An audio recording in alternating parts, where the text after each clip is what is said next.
There's a look a man gives when he thinks no one's watching. And I saw it. The night he looked at her, my best friend, the way he'd never once looked at me. I was standing right there. His hand was on my waist. But his eyes were on her. And that was the night I stopped believing in coincidence. And started watching more closely. What I discovered changed everything. But I didn't confront him. I didn't cry. I waited. And when the truth finally bloomed, so did my revenge. Roman came into my life the same week my life was falling apart. Maybe that's why I didn't question the timing. Maybe that's why I let my guard down faster than I should have. He wasn't loud. Or flashy. Or the kind of man who tried too hard. He just appeared, calm, observant, too precise to be accidental. At the time I thought it was fate. Well, I'm not so sure. We met at a crowded New Year's Eve party. I was freshly heartbroken, wearing Callie's dress and someone else's perfume. She dragged me out of bed and told me I needed to stop sulking over someone who never deserved me. She said, "New year, new man." Funny how right and how wrong she was. Roman introduced himself by complimenting my laugh. Not my dress. Not my body. My laugh. "You have the kind of laugh that makes people forget where they are," he said. I smiled. Because I wanted to believe someone like him could really see someone like me. He asked questions. Not the boring kind. The strange, almost intimate kind. What scares you more, being forgotten or never being known? If you had to disappear, what's the one thing you'd take? I didn't know it then, but he wasn't making conversation. He was taking notes. By the end of that night I had let him walk me home. By the end of that week we'd kissed in the rain. By the end of that month I'd told Callie, I think he might be the one. She raised an eyebrow. That fast? I laughed. I know. But it feels different. She tilted her head. Yeah. He's intense. At the time I thought she was teasing. Now I wonder what she saw before I did. 3 months in, everything looked perfect from the outside. Roman was affectionate but mysterious. He remembered tiny details. The kind of man who noticed when you switched shampoo or when your laugh didn't quite reach your eyes. But now that I look back, it was all too intentional. He asked about Callie more than he should have. Always in passing. How long have you known her again? She seems really sharp. Is she seeing anyone? Do you think she and I would have gotten along in another life? I didn't think much of it then. Why would I? She was my best friend. My ride or die. The person who knew me better than anyone. But now I see it. The look in his eyes when he watched her speak. Like he was studying her. Or waiting. The first time I truly felt something was off, it was so subtle I almost convinced myself I imagined it. We were hosting a dinner. Just a few friends. Nothing fancy. Roman had made cocktails, he loved doing that, and Callie had just walked in, hair still wet from the rain, cheeks flushed. He handed her a glass, his eyes lingering just a second too long. A second I didn't forget. After she left I asked, half joking, "You like her or something?" Roman laughed. Kissed me on the forehead. "You're crazy," he said. But his answer came too fast. And his arms felt colder than usual that night. Still I didn't look through his phone. I didn't accuse him. Because I didn't want to be that girl. The one who ruins her own relationship out of paranoia. But things started to shift. He began disappearing for longer stretches. His answers got vaguer. And Callie? She grew quieter when I talked about him. At first I told myself I was overthinking. Until one day I asked her, "You'd tell me if something was wrong, right?" She hesitated. Just long enough. Then nodded. Of course. It wasn't until weeks later that I found what I wasn't looking for. Roman left his laptop open while he took a call. I wasn't snooping. I swear I wasn't. But a message pinged. Top right corner. "Don't worry. She suspects nothing." From Cal. I didn't click. I didn't need to. Because suddenly everything made sense. The long glances. The subtle distance. The way he seemed too perfect, too practiced. Until the mask slipped. And Callie? She'd said nothing. That night I didn't cry. I didn't confront either of them. I opened a blank document on my laptop. Titled it, "What They Don't Know I Know." And I started writing. Planning. Smiling. Because if Roman thought I was going to fall apart, he didn't realize I was the one setting the stage. When Roman asked me to plan a going-away party for Callie, he phrased it like it was a gift. She's leaving for Spain soon. It's a big step. She deserves a send-off, he said casually while sipping his black coffee. And I figured, you know her best. I stared at him for a moment, pretending to calculate budget and dates. What I was really doing was trying to understand how someone could lie so cleanly. His voice didn't shake. His hands didn't tremble. He wasn't nervous. He was confident. That's what scared me. Because Roman truly believed I hadn't noticed. That I was still the girl doting on him, too grateful for affection to ask questions. He didn't know I'd seen the messages. I had opened that conversation thread again the night before. Short for Callie. The kind of shorthand that only exists between people who believe they have something sacred. And there was dozens of messages. Some flirtatious. Some calculated. But the one that stayed with me was this. She trusts me. That makes this easier. It wasn't just about betrayal. It was about strategy. And I was the stepping stone. So when he asked me to plan Callie's party, I knew what I had to do. Yes, I told him. Let's make it something she'll never forget. He smiled and kissed my forehead.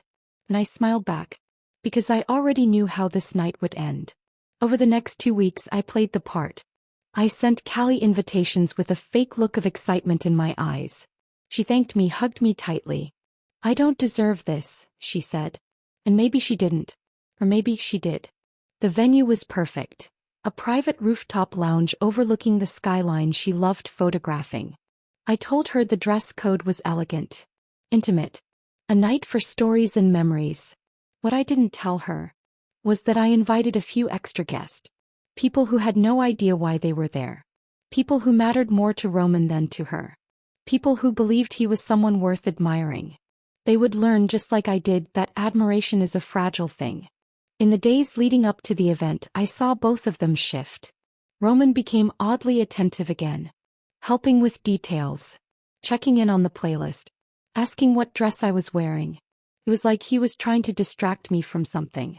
But I wasn't distracted. I was recording. Every word. Every glance. Every red flag he thought I was too blind to notice. Callie, on the other hand, grew distant. Polite but soft-spoken. She used to laugh loudest when we were together. Now she barely met my eyes. I wondered if she knew I knew. And if she was waiting for me to break. But I wasn't going to break. I was going to burn. The night of the party arrived. I wore the green silk dress Roman once said was too much. He complimented it as soon as he saw me. It's bold, he said. It's intentional, I replied. He didn't ask what I meant. Callie arrived just after 8 p.m. She looked radiant. And nervous. I watched her scan the room. When she saw Roman, something flickered across her face. Not love. Not guilt. Fear.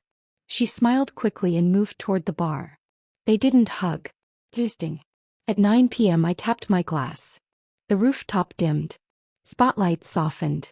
Thank you all for being here, I said. Tonight we celebrate someone who means the world to me. Callie.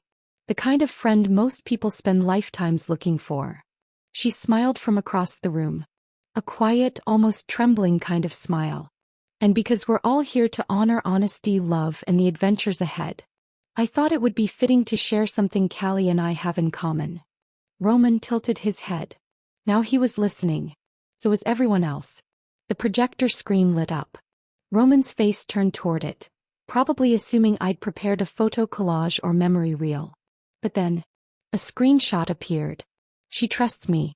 That makes this easier. From Cal to Roman. The crowd murmured. Another message followed. Soon. She'll be out of the way. We just have to play it right. Gasps. One more slide. A photo of them. Sitting too close. His hand on her knee. Taken at a coffee shop 2 blocks from my apartment. Dated 1 week before he asked me to plan this party. Silence. Then someone dropped a glass. Roman moved forward. Evelyn, what the hell is this? I didn't look at him. I looked at her. Callie, I said softly. I hope Spain teaches you how to speak up before it's too late next time. She opened her mouth, but no sound came out. Roman tried again. You don't know the context. I know enough, I said. I know what you wrote when you thought I'd never see it. I know what she didn't say when she should have. And then I turned to the guest. To those of you who still believe appearances matter more than character, let this be a reminder. People don't always leave quietly. Sometimes they leave with proof. I left the mic on the table and walked out. The rooftop emptied faster than I expected. It was strange how people who had danced an hour earlier couldn't make eye contact now. Like they were afraid guilt might be contagious.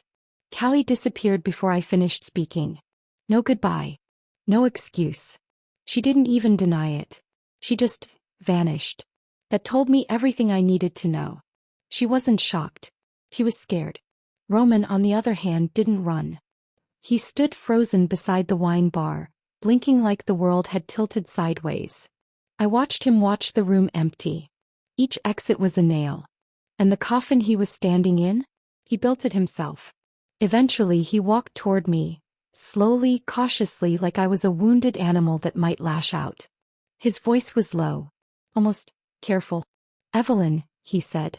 I didn't know you'd go that far. That far. Not I'm sorry.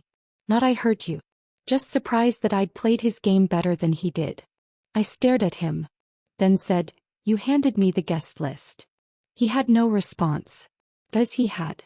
He gave me everything I needed to bring him down, in front of everyone who mattered to him.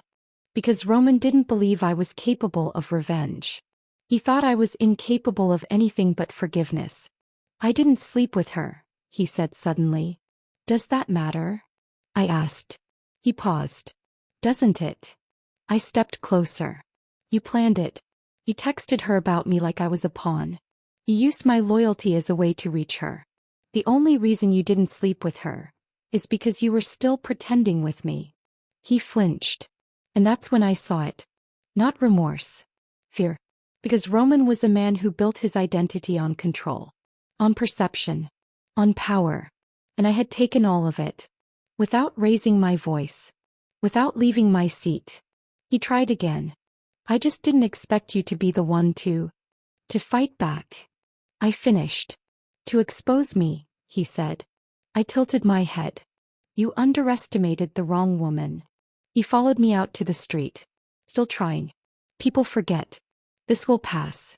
You don't have to keep fueling it. And that's when I turned. Slow. Steady. Roman, I said. You set the fire. I just made sure people saw the smoke. He didn't follow me after that. And I never turned around again. The next day the messages started. From old friends. Former colleagues. Strangers who had seen a blurry clip of my speech posted online with the caption. The calmest revenge I've ever seen. It spread quietly at first. Then fast. The screenshots. The photo. The quotes. Even the projector screen moment became a meme. She trusts me. That makes this easier. Roman Hale, CEO of Getting Caught. I didn't res-hair it. But I saved it. Because some things deserve to be remembered. Callie didn't reach out. But I knew she'd seen it. Everyone had. Her silence said enough. She wasn't ready to defend herself. Or maybe, she finally realized there was nothing to defend. She'd watched the whole thing happen. Not the betrayal.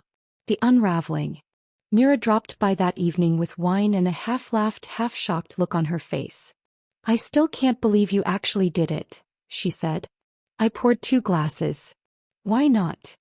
Because she trailed off. You're the one who forgives. Who protects. I took a sip. Maybe that's who I used to be. She looked at me a little startled. So who are you now? I didn't answer. Because I didn't fully know yet. All I knew was, I liked this version of me more.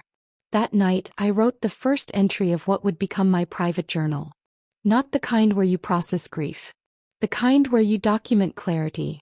The first page read, he used me like a ladder. She watched me fall. But I didn't land where they thought. I climbed higher. Roman went dark for a while after that. No posts. No responses. No videos. The people who once called him a mentor started deleting their LinkedIn endorsements. The ones who'd admired his relationship with Callie began resharing quotes from my speech instead. He wasn't just silent. He was forgotten. But I wasn't done yet. Because sometimes you need the world to turn away from the noise. So they'll hear the next truth even louder. The gallery party was never the climax. It was just the first explosion. The real destruction. It began long before that night. While Roman was plotting texts with Callie, I was accessing files he never thought I'd look for. You see, love makes you curious. But betrayal makes you meticulous. Roman once made the mistake of bragging about how his company, Black Fox Consulting, was smart about taxes. Too smart. He thought I was just nodding along. But I was remembering names, password habits, contract patterns. The fact that his business partner, Damien, didn't actually know how deep Roman's offshore play ran. And most importantly, the internal operations were still partly tied to my name. Because when you trust someone with your life, you trust them with your business too. Until they turn you into a stepping stone. Then you turn that trust into leverage. 1 week after the party, I walked into Damien's office. He looked surprised. Not by my presence, but by the stack of printed emails and financial trails I dropped on his desk. "What is this?" he asked slowly. "Proof," I said, "that your partner's been hiding half the firm's cash flow in a place that could get both your names on an IRS watch list." He stared. I slid him a thumb drive. "And if I were you, I'd act fast. Because Roman doesn't think I'll talk. But I won't need to." Damien didn't blink. But he did lean forward. "What do you want?" I smiled. "I want you to let him sink. Publicly. And when the fire comes, don't move the extinguisher." 2 days later, Roman received a termination notice. Effective immediately. He called Damien. No answer. He called me. 17 times. I didn't pick up. Because I wasn't done. Not yet. Next came the exposure. Remember the self-help course Roman created? The Framework of Influence, where he taught people how to build trust, craft image, and scale authentic relationships. I had access to every module. I uploaded them. For free. With commentary. Slide by slide, I exposed the irony, how he used the same tactics on me that he taught strangers for profit. The internet ate it up. The gaslighter got gaslit. She turned his playbook into his obituary. She studied the villain, then became the final boss. The comments weren't cruel. They were satisfied. Then came the final blow. The investor he'd been trying to land for over a year? His golden goose? I sent them everything.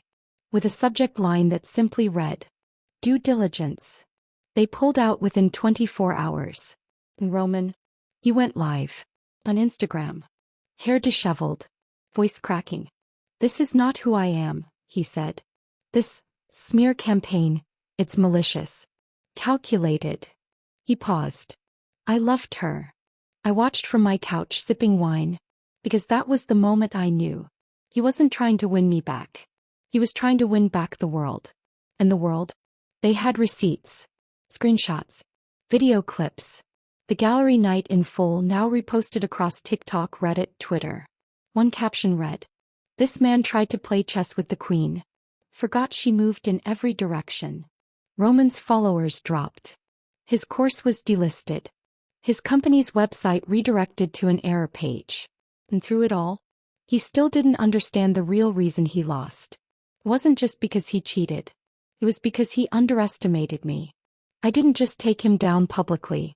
I took everything he built in the dark and dragged it into the light. One spreadsheet at a time. She reached out 2 months after Roman's downfall. 2 months after he'd gone dark. 2 months after the final investor pulled out, and his company name got scrubbed from every platform that once celebrated him. She didn't send a long email. Didn't call. Didn't apologize. Just a text. "I know I'm the last person you want to hear from. But I'd still like to say what I couldn't back then." It should have made me angry. But it didn't. It made me curious. Because I couldn't figure out what she wanted more. Closure? Or a clean slate? I met her. Not because I wanted to fix anything. But because I wanted to see her face when she realized how far gone I really was. We met at a little cafe on the east side. Neutral ground. Public. Safe. She arrived late. Still dressed like poetry. Always trying to look effortless. But her eyes. They gave her away. She looked like someone who had memorized the first line of a speech but forgot everything after. I waited. She sat. Neither of us ordered. I don't expect forgiveness, she said. First line. Predictable. Good, I said. She blinked. That threw her. Then. I think about it every day. What I let happen. Not what you did? I asked. She hesitated. And there was the same flaw that destroyed her back then. She still wanted to look innocent in her own story. You didn't stop him, I said. You didn't warn me. You didn't even look surprised when I exposed it. You just left. Her voice cracked. I was ashamed. You were complicit. She flinched. I didn't mean to hurt you. That's the thing, I said coldly. You didn't mean anything. And that's exactly the problem. She sat quietly for a moment, then reached into her bag and pulled out something wrapped in a cloth. A charm bracelet. The one I'd lost years ago and never replaced. She held it like it meant something. I kept it when you dropped it at my place. I didn't know if I should return it. But I didn't take it. I didn't even touch it. You can keep it, I said. It matches the version of me you wanted to remember. She blinked. What do you mean? I said, you're not talking to the girl who cried in your bed over Roman anymore. That girl's gone. You helped kill her. But I promise, what took her place doesn't need trinkets to feel whole. She looked like she might cry. But I didn't soften. I just leaned in. I didn't come here to mend anything. I came to let you know, I'm not haunted by you anymore. And you don't get to resurrect a friendship just because you suddenly want a cleaner conscience. She opened her mouth, then closed it. And finally whispered, so this is it? I smiled. This was over the night you didn't speak up. After that I stood and walked out. And for the first time I didn't look back. That night I wrote a new entry in my journal. The one I hadn't touched since the day I watched Roman's company dissolve. I titled the page, The Day the Ghost Tried to Apologize. She came to explain herself. But you can't explain away rot. You dig it out. Or you live with it. And I refused to carry what she couldn't face. Later that week she posted a photo of us from years ago. Captioned it, some friendships live in the past where they were safest. Got hundreds of likes. Dozens of comments. But none from me. Because I wasn't flattered. I was finished. Meanwhile my life? It was accelerating. A publishing house reached out. They wanted to adapt my revenge story into a short-form documentary for a streaming platform. They called it, The Woman Who Left the Mic On. I said yes. But with conditions. No dramatizations. No pity edits. No tragic girl reclaims her voice, angle. I wanted the truth. Ugly. But I'm forgiving. Because I wasn't here to be inspirational. I was here to be undeniable. Roman still hadn't surfaced. But I'd heard rumors. Someone saw him bartending in San Diego. Another claimed he was applying to be a speaker under a different name. I didn't care if it was true. Because men like him don't vanish. They just lose relevance. And that's worse. The day I left the city it rained hard. Not symbolic, not cinematic, just cold and cleansing. I didn't tell anyone. Not Mira. Not my agent. No goodbye drinks. No final look back at the skyline. When a place has been soaked in betrayal, you don't honor it with farewells. You just pack up, disappear, and let it wonder where you went. I chose the city carefully. Smaller. Quieter. A place with salt in the air and too many strangers to notice a new face. I rented a corner loft above a bookstore. White brick.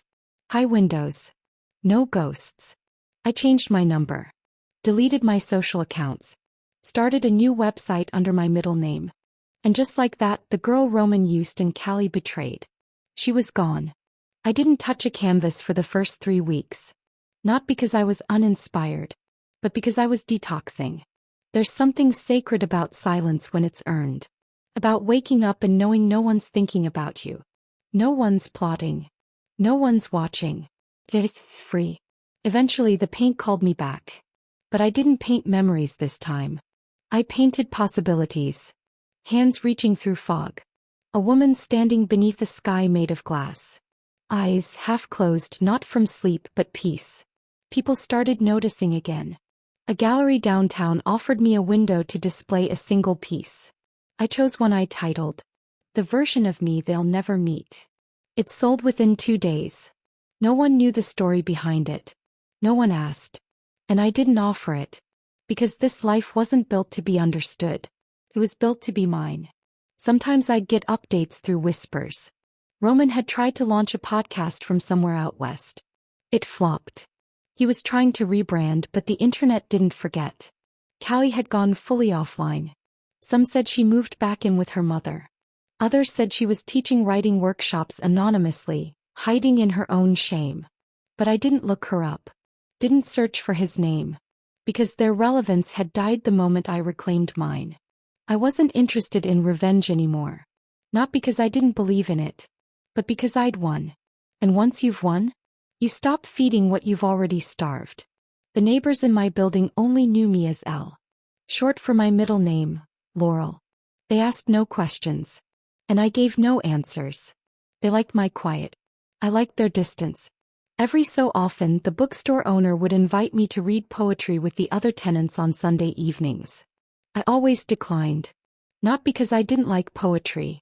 But because I'd spent so long being observed, dissected, used. I liked the anonymity too much to risk being seen again. But then one Sunday I went. No announcement. I just showed up. They handed me a mic assuming I was a stranger. And in that moment I gave them something no one in my past had ever earned. A piece of my truth that wasn't soaked in vengeance. I read a single verse I'd written the night after I arrived. I left nothing behind. Because everything that mattered was already buried. There was no applause. Just quiet nods. Real ones. The kind that say, "We see you but we're not trying to own your story." I stayed afterward. Someone handed me tea. No questions. Only warmth. That night I stared out my window and thought, this is what it feels like. Not to win. Not to fight. But to exist, on your own terms. No mirrors held up by liars. No friendships built on delay. No lovers with secret agendas. Just space. And peace. I didn't need to prove anything anymore. Not to him. Not to her. Not even to myself. The woman they knew had been forged in survival. This woman, she was built in stillness. And that made her more dangerous than ever. They still whisper about me. Still wonder where I went. Still check pages that no longer exist. But I've left the echo chamber. And now I speak only for me. Not to be heard. Not to be understood. But because silence no longer costs me anything. And their absence? It finally feels like presence. The